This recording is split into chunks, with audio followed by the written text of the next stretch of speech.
আমাৰ সৌৰমণ্ডল 8টা প্লানেট এটা সূৰ্য এইটো এটা অদ্ভুত জেগা যত এইখন ইউনিভাৰ্সৰ আটাইতকৈ বুদ্ধিমান জীৱ তাকে আমি মানুহ আৰু আমি এই অদ্ভুত জেগাক মৰমৰে পৃথিৱী বুলি কওঁ আমাৰ পৃথিৱী ইয়াক এনেকুৱা হ'বলৈ প্ৰায় 4.5 বিলিয়ন বছৰৰ সময় লাগিছিল সঁচাকে আমি ইমান ভাগ্যৱান আছিলো নেকি যে আমাৰ এই পৃথিৱী এটা পাতৰীয় পিণ্ডৰ পৰা আজি সেই স্থানটোত জীৱন থাকিবলৈ সম্ভৱ হৈ উঠা বন্ধুসকল আপোনালোকে কেতিয়াবা ভাবে নেকি যে আমাৰ পৃথিৱীৰ বাহিৰতো আমাৰ সৌৰমণ্ডল বেলেগ প্লানেটত পানী অথবা জীৱন টকাটো সম্ভৱপৰ নেকি বা আগতে আছিলে নেকি সাইন্টিষ্ট বিলাকৰ মুখৰ পৰা আপুনি চাগে শুনিছে যে আমাৰ সোলাৰ সিস্টেমৰ ভেনিউছ আৰু মাৰ্চত পানী আছিলে বা পৃথিৱীৰ নিচিনা সাগৰ মহাসাগৰ আছিলে যদি আছিলে তেনেহলে সেইবোৰ আজি ক'ত গ'ল আজিৰ ভেনিউছৰ অৱস্থাই আমাৰ পৃথিৱীৰ ভৱিষ্যত দেখাইছে নেকি সেই গোটেই কথাখিনি বিস্তাৰিতভাৱে আজিৰ এইটো ভিডিঅ'ত আলোচনা কৰিম বন্ধুসকল আজিৰ ভিডিঅ'টোত আমি জানিম ভেনিউছৰ আচল কাহিনী বলা দেৰি নকৰি আৰম্ভ কৰো ভিডিঅ'টো আৰু যদি আপুনি মোৰ এইটো চেনেলত নতুন তেনেহলে চেনেলটো সাবস্ক্ৰাইব কৰি দিয়া আৰু বলা ভিডিঅ'টো এনজয় কৰা সো ফ্ৰেন্ডছ আমাৰ ইনাৰ সোলাৰ সিস্টেমৰ প্ৰথম 4টা ৰকি প্লানেট সূৰ্যৰ পৰা দূৰত্বত মাৰ্কুৰী অৰ্থাৎ বুধ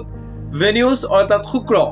পৃথিৱী আৰু মাৰ্চ অৰ্থাৎ মংগল বন্ধুসকল আমাৰ এই সোলাৰ সিস্টেমৰ আটাইতকৈ গৰম গ্ৰহটোৱেই হল শুক্ৰ যাৰ টেম্পাৰেচাৰ 465 ডিগ্ৰী সেলসিয়াছ এতিয়া আপোনাৰ মনত প্ৰশ্ন আহিব পাৰে যে সূৰ্যৰ পৰা আটাইতকৈ ওচৰৰ গ্ৰহ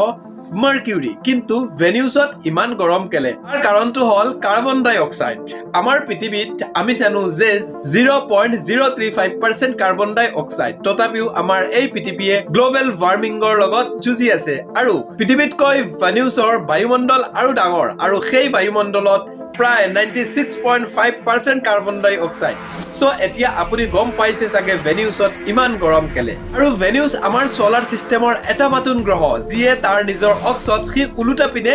ৰাউণ্ড কৰি থাকে অৰ্থাৎ ভেনিউছৰ সূৰ্য পশ্চিম পিনে উদয় হয় আৰু পূব পিনে দেখা সকল ভেনিউছৰ এদিন আমাৰ পৃথিৱীৰ 8 মাহৰ সমান কিয়নো ভেনিউছে তাৰ নিজৰ অক্ষত বৰ লাহে লাহে ৰাউণ্ড কৰে যাৰ কাৰণে ভেনিউছে তাৰ নিজৰ অক্ষত এটা ৰাউণ্ড কমপ্লিট কৰাৰ আগতে সি তাৰ সূৰ্যৰ এটা ৰাউণ্ড কমপ্লিট কৰি লয় অৰ্থাৎ ভেনিউছৰ এদিনতকৈ তাৰ এবছৰ ছুটি বন্ধুসকল সাইন্টিষ্টসকলৰ গৱেষণা মতে আমাৰ পৃথিৱী আৰু ভেনিউছৰ ডেন্স তথা আকাৰ একে সমান বন্ধুসকল কেইবা লাখ বছৰ আগলৈকে আমাৰ সাইন্টিষ্ট বিলাকে এইটোই মানিছিলে যে ভেনিউছতো আমাৰ পৃথিৱীৰ নিচিনা এনেকুৱা সাগৰ মহাসাগৰ তথা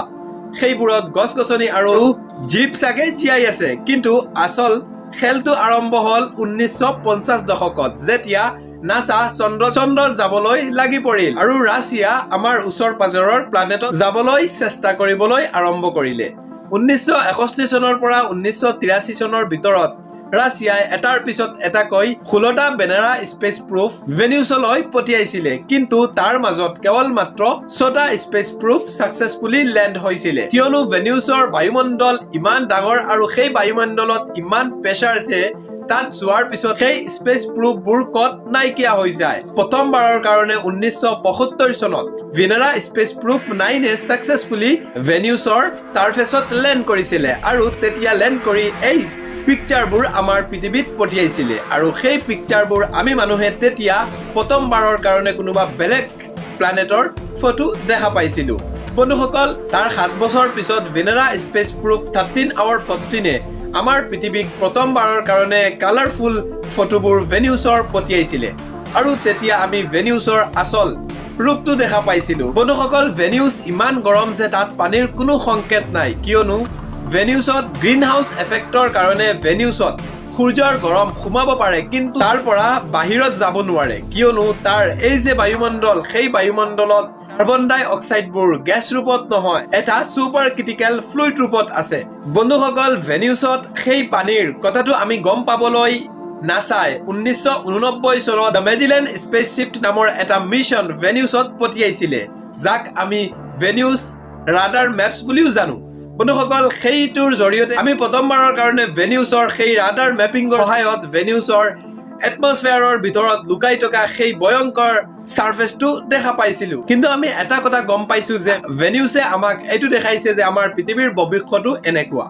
যেনেকুৱা আমি গ্ৰীণ হাউস এফেক্টক অৰ্থাৎ কাৰ্বন ডাই অক্সাইডক উৎপাদন কৰি আছো আজিৰ পৰা কেইবা লাখ বছৰ পিছত সাগে আমাৰ পৃথিৱীৰ ভৱিষ্যতো এনেকুৱা হৈ যাব পাৰে সো ফ্ৰেন্ডস আজিৰ এই ভিডিওটো আপোনালোকক কেনেকুৱা লাগিছে যদি ভাল লাগিছে তেনেহলে মোৰ চেনেলটো সাবস্ক্ৰাইব কৰি দিয়া কিয়নো এইটো চেনেলত আপোনালোকে এনে ধৰণৰ সাইন্টিফিক আৰু ইন্টাৰেষ্টিং ভিডিওবোৰ পাই থাকিব আৰু যদি আপুনি ফেসবুকত চাইছে তেনেহলে মোৰ পেজটো ফলো কৰি ভিডিওটো বেছি বেছিকৈ শেয়াৰ কৰা বন্ধুসকল ভিডিওটো চোৱাৰ কাৰণে আপোনালোকক ধন্যবাদ